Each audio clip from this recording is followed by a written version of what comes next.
¿Qué tal? Buen día. Iniciamos con un video más de nuestro curso de diseño de algoritmos.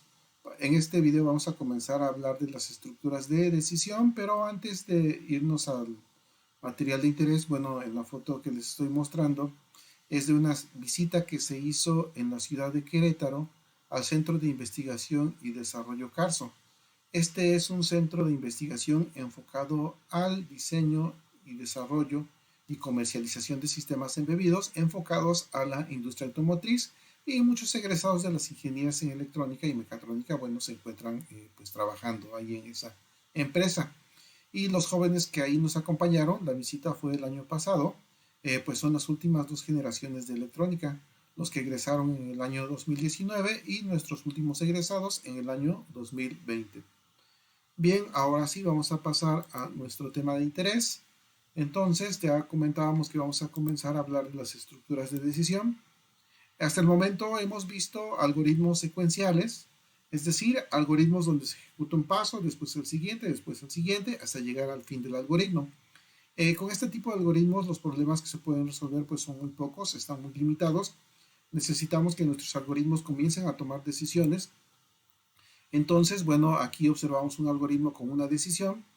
Entonces, bueno, después del inicio hay un paso, aquí se establece una condición, se toma una decisión porque, bueno, si la condición es verdadera, venimos, la ejecución se viene por este lado, pero si la condición es falsa, nos venimos por este lado. Entonces, ahora el flujo de ejecución depende de cómo sea la condición. Pero bueno, ¿qué cosa es una condición? Bueno, una condición pues es una expresión que después de evaluarla nos va a regresar un valor lógico, es decir, nos va a regresar falso o verdadero. En un diagrama de flujo ya veíamos que dependiendo de ese resultado, el flujo va a seguir en una u otra dirección. En pseudocódigo, la decisión se define, bueno, de esta manera, pues con la palabra sí, entonces, aquí va la condición. Si la condición es verdadera, aquí van los pasos que se van a ejecutar. Y si no, entonces los pasos cuando la condición es falsa y se establece el fin de la estructura de decisión con el fin sí. Bien, para establecer condiciones en algoritmos se utilizan los operadores relacionales. Precisamente su nombre viene de que van a relacionarnos un par de variables o constantes y el resultado de esa relación pues nos da falso o verdadero. Aquí, bueno, el primer operador pues es igual. Aquí comparamos en este ejemplo, si 10 es igual a 15, el resultado es falso. Aquí es el operador de diferente, el siguiente. La herramienta PCI lo convierte de esta manera. Se está comparando si 23 es diferente de 27, que bueno, resulta verdadero. El operador menor que, se está comparando si 21 es menor que 20, eso resulta falso. Mayor que, bueno, si 12 es mayor que 15, también resulta falso. Entonces no es mayor que 15. El operador menor o igual, se revisa si una variable constante es menor o también si es igual que otra variable o constante. En este caso, bueno, observamos si 45 es menor o igual que 57, que resulta como verdadero.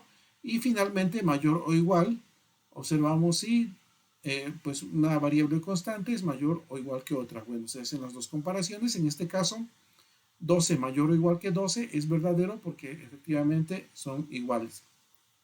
En todos estos ejemplos se utilizaron constantes, pero generalmente en los algoritmos se utilizan variables. Bueno, vamos a revisar cómo se utilizan esas estructuras condicionales mediante un par de ejemplos. El primero de ellos dice, bueno, un algoritmo que indique si un número es par o impar. Sabemos que los números pares pues son el 0, 2, 4, 6, 8, y los números impares serían el 1, 3, 5, 7. Entonces, pues para saber si un número es par, necesitamos dividirlo entre 2 y observar cómo es el residuo. Entonces, si después de dividir entre 2 no hay residuo, entonces el número va a ser par. En caso contrario, va a ser impar. Recordemos que el operador módulo, que lo podemos escribir con mod o el símbolo de porcentaje, nos devuelve el residuo entre dos números. Entonces, ese resultado lo vamos a comparar con 0. Bien, aquí observamos el pseudocódigo. La variable que utilizamos es a, es un entero. Mandamos un mensaje donde dice dame un número y te indico si es par o impar. Se lee la variable a y aquí aplicamos el operador módulo. Si a módulo 2 el resultado es igual con 0, quiere decir que entonces mandamos a escribir A es un número par. Y si no, mandamos a escribir A es un número impar. En diagrama de flujo se observa, bueno, después de enviar el mensaje y leer la variable, aquí está la condicional. Entonces, si esta condición es verdadera, el flujo de ejecución viene por este lado.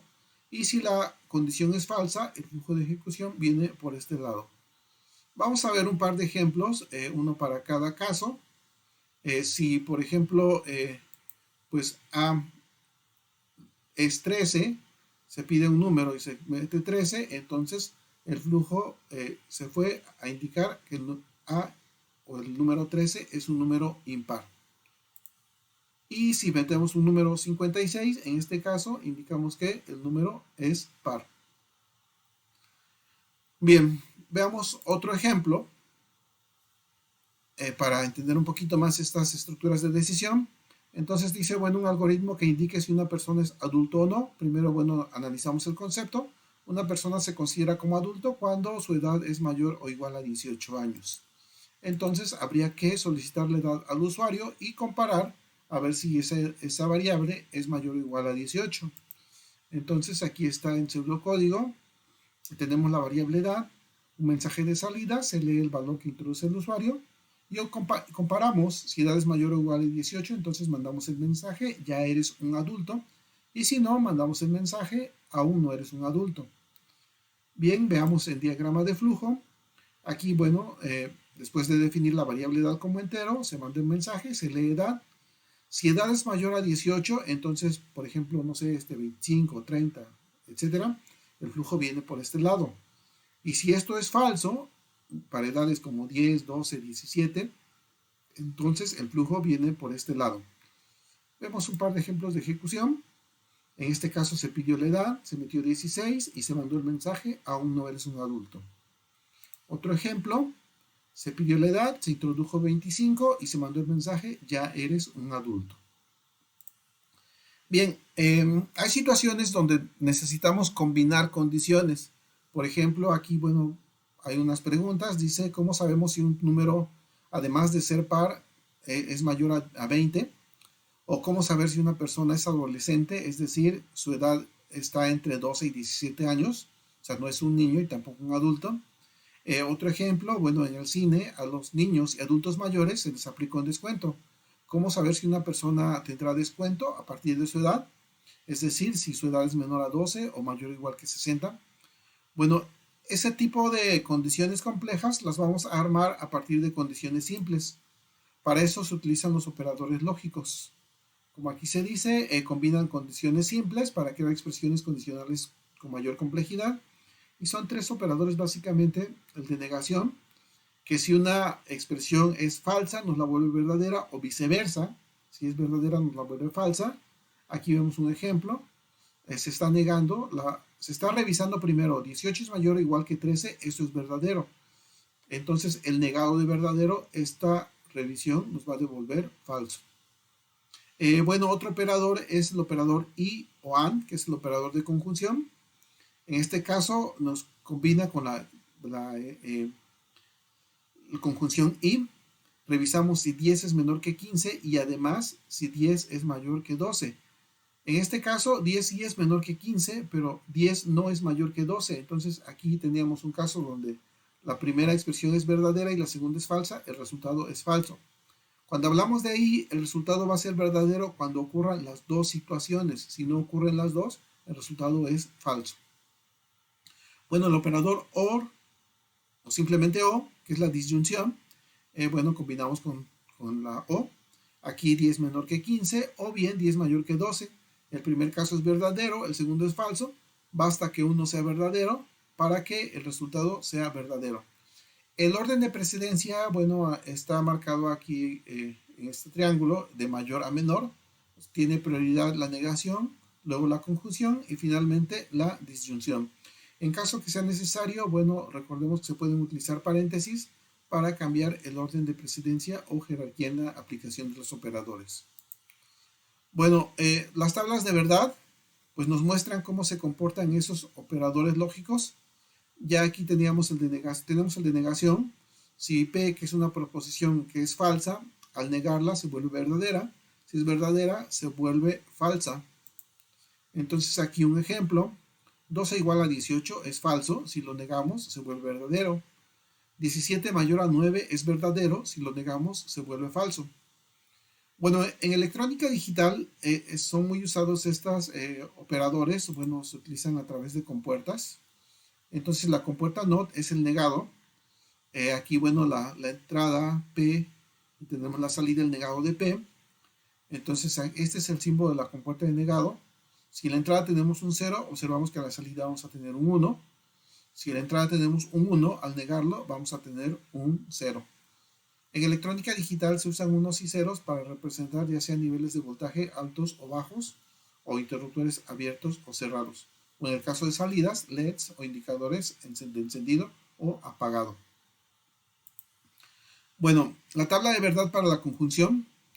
Aquí, bueno, tenemos dos expresiones P y Q que se van a combinar. Si ambas son falsas, el resultado es falso. Si una de ellas es falsa, aquí P es falso, Q es verdadero, el resultado sigue siendo falso. Si P es verdadero en este caso, pero Q es falso, el resultado es falso. Se requiere que las dos sean verdaderas para que el resultado sea verdadero. Entonces, bueno, combinamos con el operador y. En la vida real uno podría decir, bueno, voy a ir al cine y luego a cenar. Entonces, esa afirmación solo va a ser verdadera si se cumplieron las dos condiciones. Si fuimos al cine y además fuimos a cenar.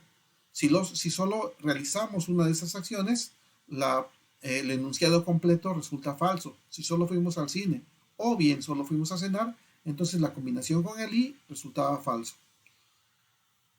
Bien, aquí hay unos ejemplos para cuestión de algoritmos. 12 igual a 18 es falso. 17 mayor que 9 es verdadero. Al combinarlos, falso, verdadero, nos da falso. Bueno, pero si ahora usamos 12 diferente de 18, esto es verdadero.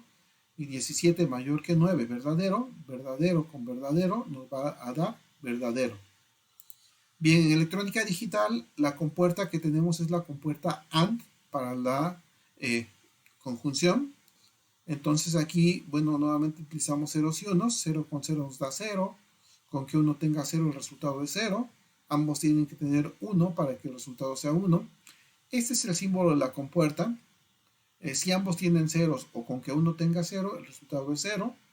Si ambos tienen unos, entonces ahora el resultado es 1. Bueno, la disyunción o el OR. Entonces, bueno, aquí está su tabla de verdad. Tenemos dos proposiciones o enunciados P y Q. Si ambos son falsos, el resultado es falso. Si uno es verdadero, en este caso Q es verdadero y P falso, el resultado es verdadero. Y aquí, bueno, P es verdadero, Q falso, el resultado es verdadero. Y si ambos son verdaderos, el resultado es verdadero. En este caso también en la vida ordinaria, pues podemos combinar con el operador O. Por ejemplo, podemos decir, voy a ir al cine o a cenar. Si hacemos una cosa u otra, pues el resultado es verdadero. Lo mismo va a suceder si fuimos al cine y a cenar, también resultaría verdadero. Bueno, aquí en cuestión de algoritmos, 12 igual a 18 es falso, 17 mayor que 9 es verdadero, entonces cuando combinamos con O, falso o verdadero, pues nos resulta verdadero. En este caso, 12 diferente de 18 es verdadero, 17 mayor a 9 también es verdadero, combinando verdaderos, el resultado es verdadero.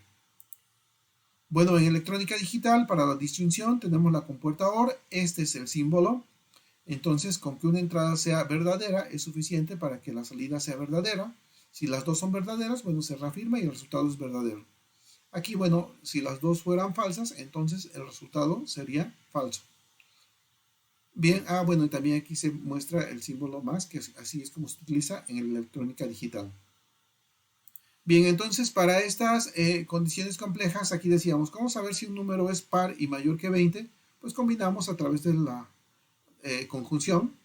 Si a módulo 2 es igual con 0 y además a es mayor a 20, entonces decimos a es par y mayor que 20.